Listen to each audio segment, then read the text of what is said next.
inuu isagii yahay Suhayb Yuusuf Axmed waxay muuqaal ahaan ishabahan madaxweynaha ugu saameynta badan adduunka ee hogaamiyaha Kuuriyada Waqooyi Kim Jong Un. Suhayb oo maanta kula kulmay magaalada Burco ayaa waxa uu iga waramay waxyaabaha uu kala kulmo bulshada dhexdeeda iyo sidoo kale inuu isagu aaminsan yahay inuu u eeg yahay hogaamiyaha Kuuriyada Waqooyi. ninkan madaxweynaha Kuuriyada Waqooyi ee lagu magacaabo Kim Jong Un hilaadii waqtigii 2017 ayaan anigu ma aqoonsanay inay dhowr qof oo saaxiibnahay ayay wili wasku egtiin aqoon badan iyo garasho badan oo ma lahayn markaas uma raadiyay marka 2017 waqtigaas in baad dhagahay ku soo dhacay wad isku egtiin markaas uma ogaaday inaan si dadku sheegayaan waay Carabeen ma sheego dadku waa iska moogtahay markaas uma ogaaday in ninka uu wax shabahi naga dhaxay Ameerikaanshii محمد walaal waxa jira sawir rasmi laga sameeyay 2018 dabayaqadiisii 19 korantiisii inaan saaxiibnahay baa sawir ka qaaday si kaftana dadana sawirkii uu eegaysay madaxweynaha heer buu gaaray sawirkii la weydiiyo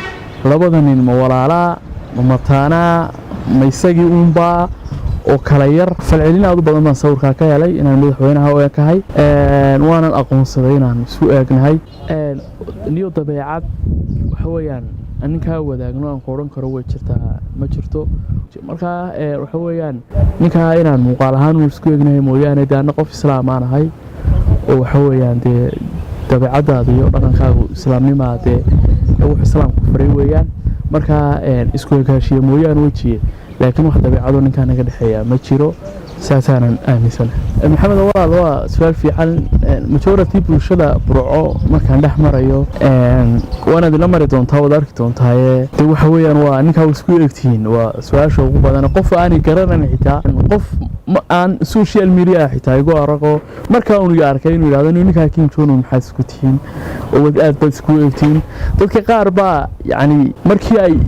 iyagoo yaqaan sawirkaas social media soo galayaan suuqna Kim Jong Un magacay inta ignore gareeyeen ay ku qorteen magacii Kim Jong Un nabarkaygi ku save gareeyeen waxa oran karaa uu ninkaas shabahaygay ee kaasheeyay waa 80% inta igu salaantay magacayga inta Kim Jong Un igu salaantay wax badanta magaca madaxweynaha igu salaantay inkastoo Suhayb ay bulsho badan u taqaan madaxweynaha Kuuriyada Waqooyi haddana maraan u marnay bartamaha magaalada Burco ayaa waxaanu bulshada kala kulanay sida tani waxa weeyaan isku kaashiya isku jiraayo dadku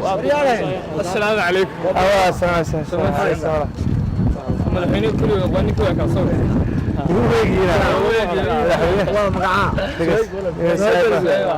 Kuuriya maxaa isku jira habada waa isku kaashiya jira ma aad ku noolad marka inkastoo ay adag